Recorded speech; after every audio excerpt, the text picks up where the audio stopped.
Queridos amigos y amigas de Colombia, les envío un saludo afectuoso desde Chile. Lamento muchísimo no poder estar con ustedes presencialmente y prometo intentar ir tan pronto me sea posible. La invitación de hoy día es a conversar acerca de cómo reimaginamos la relación familia y escuela como desafíos que nos ha dejado la pandemia y ahora el contexto pandémico. Entremos en materia. En primer lugar, es importante preguntarnos qué sucedía antes de la pandemia, en tiempos prepandémicos. Y ahí ustedes pueden ver en la presentación una noticia cualquiera del contexto chileno, una noticia de la prensa, donde aparece y se dice que menos deserción y buen clima escolar son los beneficios de involucrar a la familia en los aprendizajes y en la educación de sus niños y niñas. Acá entonces se muestra, ¿cierto?, la relevancia y los impactos positivos de aquello. Y en la siguiente diapositiva, también una noticia de tiempos prepandémicos en el contexto chileno, ustedes se encuentran con que los profesores consideraban que solo uno de tres profesores sentía que los apoderados, las familias, los padres, las madres, los apoyaban en la tarea de enseñar. Lo que de alguna manera refleja esta aparición en prensa es una relación muchas veces tensionada o conflictuada entre familias y escuelas. Hay un concepto central que surge acá, que es el concepto de atribuciones cruzadas de culpas, que es cuando algún estudiante tiene dificultades en términos de rendimiento académico, resultados de aprendizaje o problemas conductuales. En algunas ocasiones las familias responsabilizan de aquello a la escuela y en otras ocasiones las escuelas responsabilizan de aquellos resultados a la familia. Eso, en resumidas cuentas, es lo que conocemos como atribuciones cruzadas de culpa. Y en ese sentido, en esta misma diapositiva, ustedes encuentran un pantallazo de un artículo científico en el cual yo trabajé, que habla de la responsabilización, la obediencia o la resistencia de la familia desde la perspectiva de profesorado y la perspectiva de padres y madres. Y nos encontramos que desde la perspectiva de la escuela, en algunas ocasiones identifican algunos grupos de familias, clústeres de familias, que los definen como, comillas, resistentes o desobedientes a las expectativas que como escuelas tenemos respecto a cómo apoyar a sus niños. Y lo interesante de este artículo es que nos invita a pensar en nuevas formas, en nuevas estrategias de involucramiento colaborativo que no son solamente las clásicas asociadas a asistir a la reunión de padres y madres en la escuela o ir a la entrevista a la cual nos citan los profesores o revisar la libreta de comunicación de los niños, sino que hay otras formas, otras estrategias que las vamos a ir comentando a lo largo de esta presentación. También es importante preguntarnos cómo ha sido pensada muchas veces las familias desde las escuelas.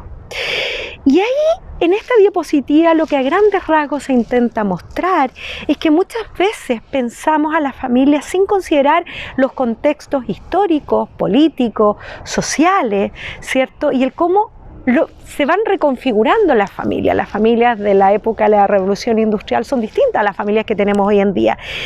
Y por tanto es importante considerar estas reconfiguraciones destacando la diversidad de familias que tenemos.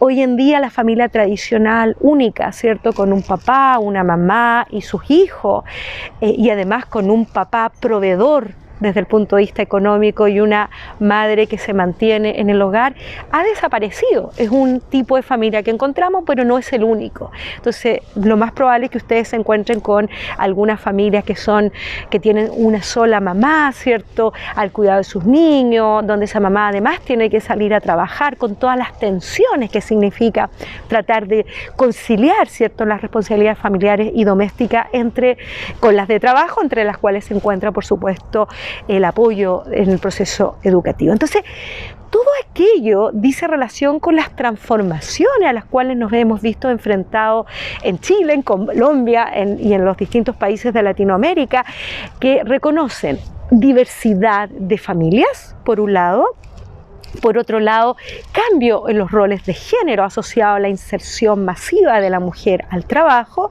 Y en tercer lugar, cambios y configuraciones diversas en cómo se conforman las paternidades, con un rol de un padre o de figuras adultas masculinas significativas que también va cambiando, y por supuesto también en la era de los derechos de los niños, niñas y adolescentes, unas formas reconfiguradas y diversas de ser hijos.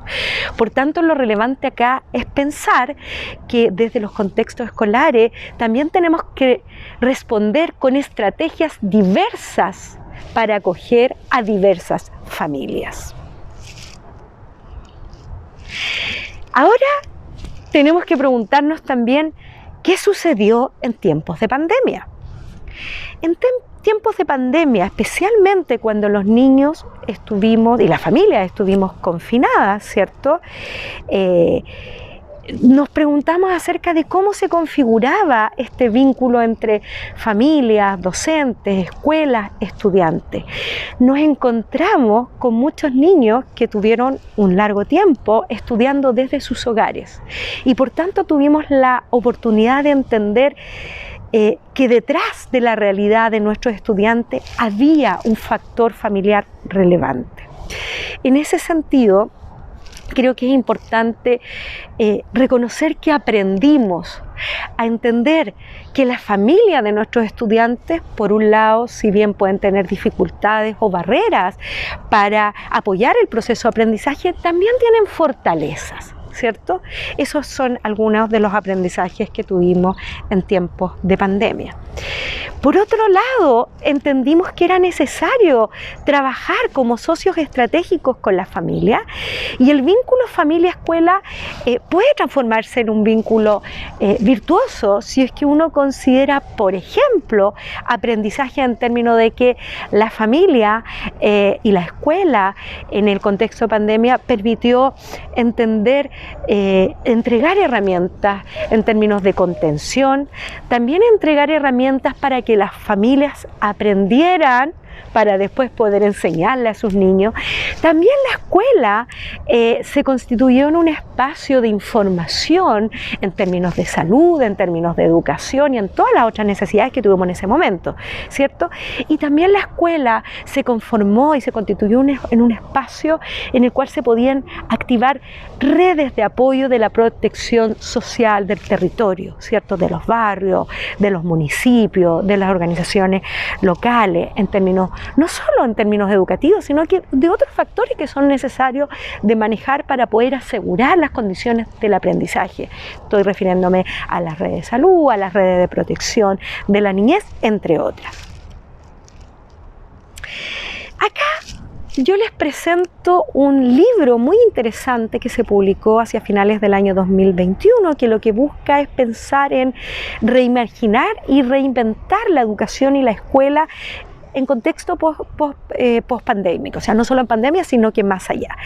Plantea 10 grandes desafíos, como por ejemplo, mantenernos trabajando en la reducción de la brecha digital como herramientas relevantes para los procesos que apoyan los procesos de aprendizaje, potenciar todo lo que tiene que ver con aprendizajes sociales y emocionales, no solamente los aprendizajes cognitivos, entre muchos otros. Pero si ustedes van al número 5, se encuentran con la relevancia de rediseñar la escuela para lograr vínculos colaborativos, vínculos positivos con toda la comunidad educativa.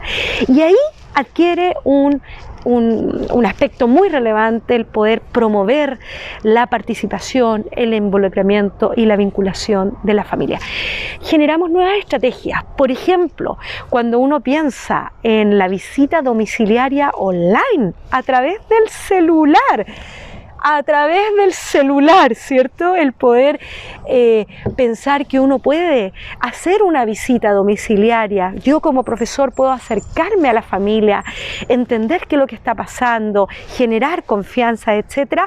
Ese es un ejemplo, pero habían otros ejemplos de estrategias que aprendimos en el contexto de pandemia. Ahora, si nos vamos a la literatura científica, es importante que pensemos acerca de cuáles son los efectos que tiene un involucramiento familiar colaborativo con la escuela y los procesos de aprendizaje.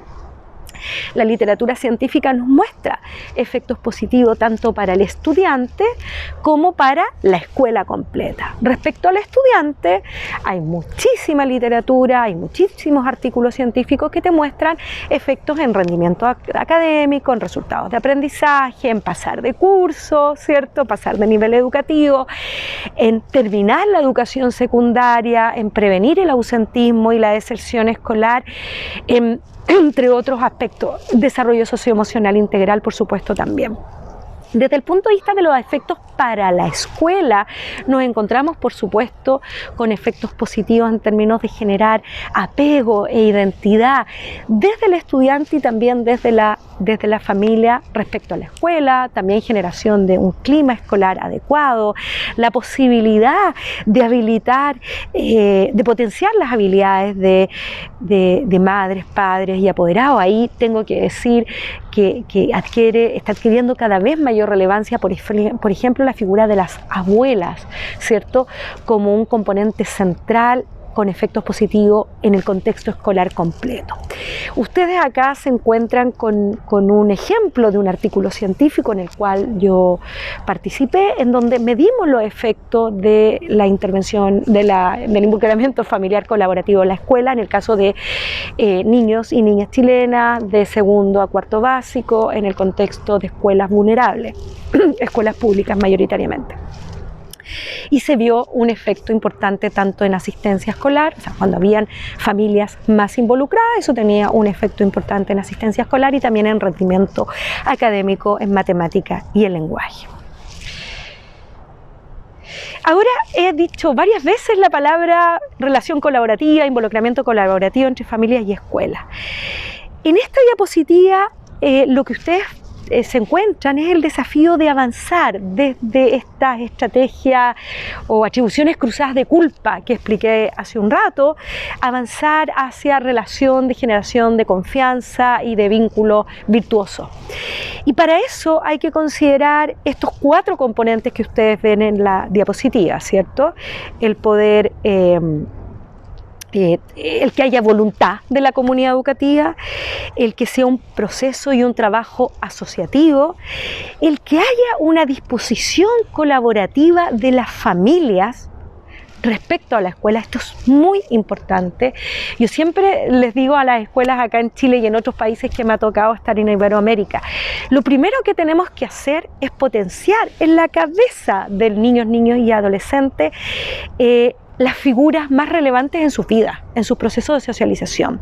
Entonces, por ejemplo, ya el no hablar mal, el que la familia no hable mal de los profesores o que la escuela no hable mal de la familia que le tocó a ese niño o esa niña es un elemento importante. Y por último, reconocer que hay diversas formas como se expresa el involucramiento familiar colaborativo. Y hay una autora que a mí me gusta mucho, que además somos muy grandes amigas, que es Dawn Anderson, que habla de distintas formas de expresar la relación colaborativa. Lo que uno más conoce es esto de que los papás vayan a la reunión de padres y de madres, ¿cierto? Pero muchas veces las familias no pueden ir a las reuniones de padres o madres porque en ese horario tienen que cuidar a otros niños, porque tienen otras responsabilidades domésticas o laborales. Entonces, es un buen momento para pensar en otras formas. Y esta diapositiva muestra esas otras formas. Yo voy a dar algunos ejemplos para que los tengamos en consideración. Por ejemplo, invitar a abuelos o a madres o a padres a contar acerca de qué hacen en su vida laboral.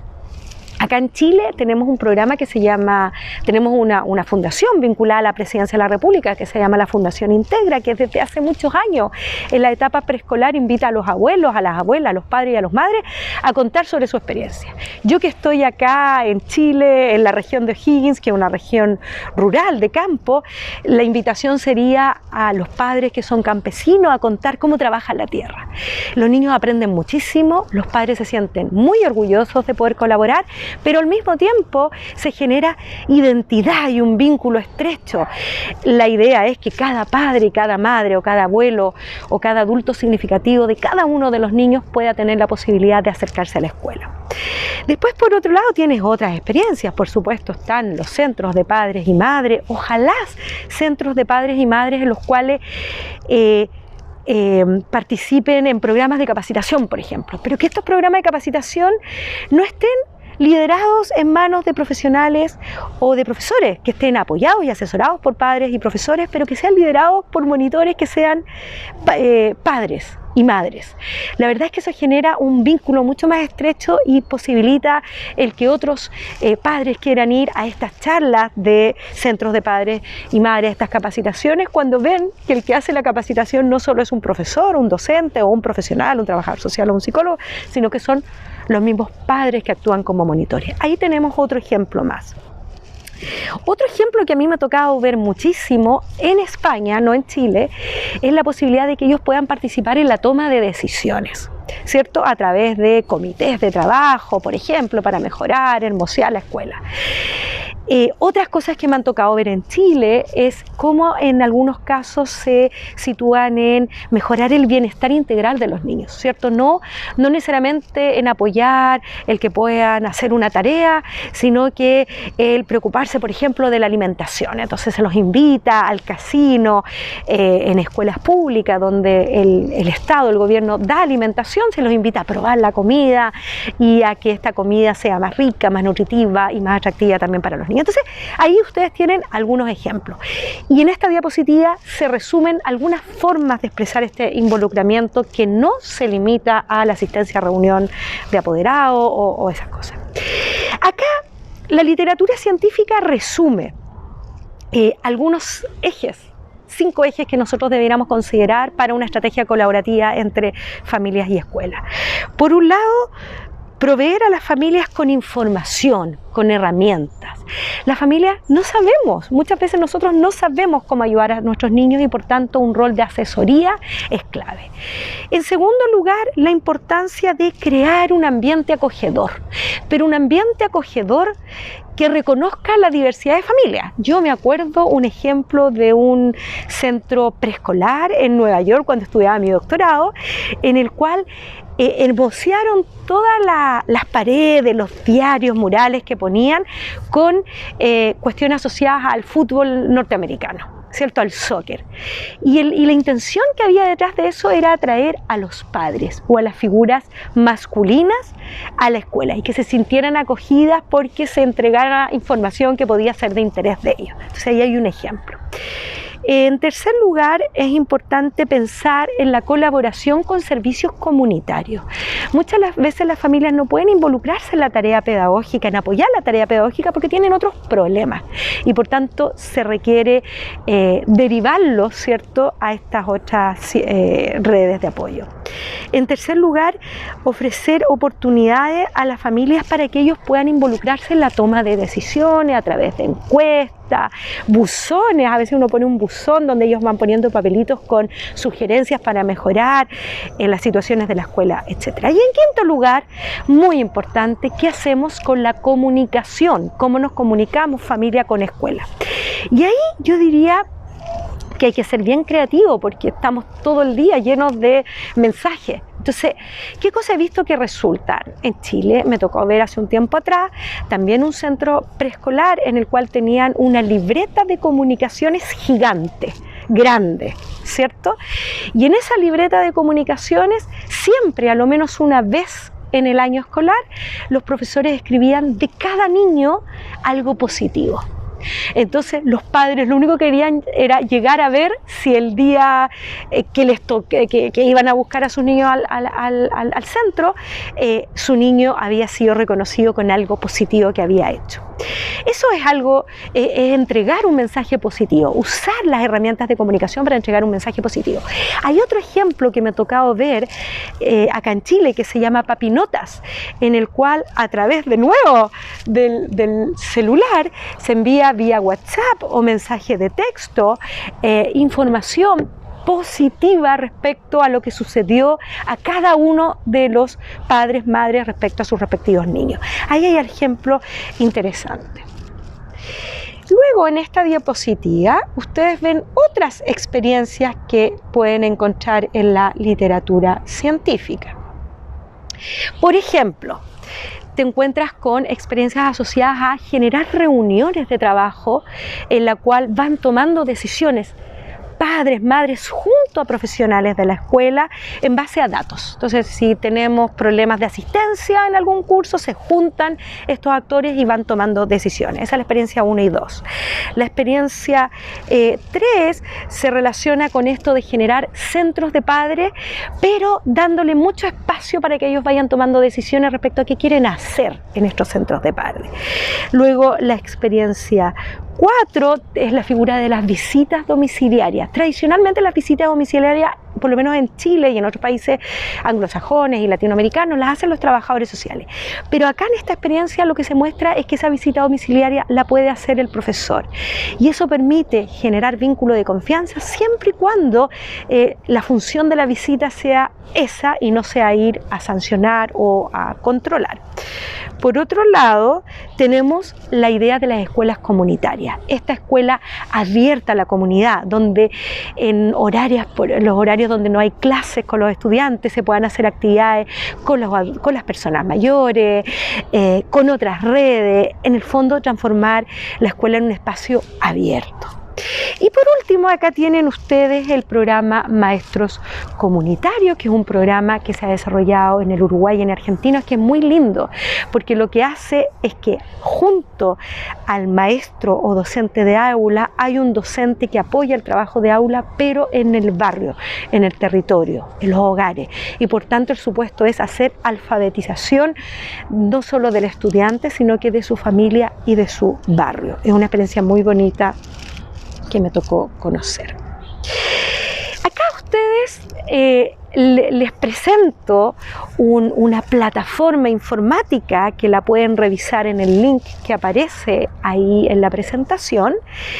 Es una plataforma, es un sistema que creamos desde Chile después de revisar muchísima literatura científica en el mundo sobre compromiso escolar y factores contextuales relacionales, donde uno de los factores contextuales relacionales que permitía promover el compromiso de los estudiantes, o sea, la participación activa, el involucramiento, el enganche, el querer participar de su proceso de aprendizaje, uno de estos factores era la familia. Entonces, este es un regalo para ustedes, para que puedan ingresar a ese link y buscar en este buscador de estrategia lo que quieran, porque hay varias otras criterios de búsqueda, pero hay uno que dice relación con el factor familia. Y si usted hace clic ahí, van a poder desplegar distintas estrategias. Y también en esta diapositiva hay una serie de tips relacionados con cómo promover esta relación colaborativa. Entonces, si entran ustedes al buscador de estrategia que les acabo de mostrar, este es un ejemplo de lo que sale: fomentar el involucramiento familiar, ¿cierto? Y acá lo importante es, ya algunas cosas las dije: fomentar el clima escolar, hacer que las familias se sientan bienvenidas. Ustedes pueden revisar las orientaciones que estas fichas van mostrando. Por otro lado, ahí tienen la idea del contacto regular con padres, madres y apoderados, básicamente a través del teléfono, a través de online, no necesariamente presencial, porque sabemos que muchas veces las familias no pueden. Y especialmente pensando en que sean contactos con mensajes positivos por un lado o que sean contactos para prevenir en el caso de que, por ejemplo, ustedes se encuentren con niños que están teniendo malas notas. Antes de que le llegue la mala nota de rendimiento académico de matemática, mejor llamar a los papás y en el fondo generar ahí el vínculo de confianza para ver cómo abordar ese problema. Lo mismo si hay problemas de asistencia, por ejemplo, el contacto telefónico es fundamental. Esta otra ficha lo que muestra es la necesidad de asesoría parental. Nadie nació sabiendo cómo ser padres, madres, familia. Entonces hay herramientas también para promover la asesoría parental. Y por último, una que a mí me gusta mucho, que es la entrevista familiar, pero liderada, en el fondo es invitar a la familia a entrevistas con el profesor, con el psicólogo, el trabajador social o el equipo directivo, pero que esas entrevistas sean con la participación de profesionales de la escuela, de la familia y también por el estudiante, y que ojalá sea liderada por el estudiante la organización de la entrevista y lo que sucede en la entrevista misma, y eso por supuesto se prepara. Eso es muy bonito porque los niños se sienten muy empoderados, y generalmente cuando es el niño el que invita a la familia está más dispuesta a asistir a las reuniones y a los trabajos a los cuales la escuela los invita. Este y ahora sí que ya estoy terminando, es un modelo que generamos en Chile, también en base a revisión sistemática de literatura científica, que muestra que los modelos exitosos en términos de colaboración, este modelo se llama EPIC, tienen 4 grandes principios. Son ecológicos, o sea, trabajan con todas las redes del territorio, con un enfoque de escuela abierta, con la municipalidad, con el centro de salud, con los bomberos, con las juntas de vecinos, etcétera. Son participativos, o sea, a lo menos familias, niños y comunidad educativa, profesorado, participan, son integrales y son contextualizadas. Ustedes ahí en la presentación encuentran un artículo científico que lo pueden buscar, que muestra los primeros resultados. Tenemos que hacer más evaluaciones, pero los primeros resultados muestran que este modelo tuvo impacto en el desarrollo emocional, básicamente habilidades intrapersonales de autorregulación, por ejemplo, en el caso de los niños y las niñas. Fue una intervención aplicada para niños de segundo a cuarto de educación básica o primaria, y también tuvo impacto en algunos resultados de aprendizaje en matemáticas y tuvo impacto en mejorar el involucramiento familiar de las familias en el hogar. O sea, no necesariamente lo que vemos desde la escuela, esto de que las familias se presenten, sean visibles, pero sí el que las familias, por ejemplo, han generado espacios adecuados para que sus niños puedan estudiar en el hogar.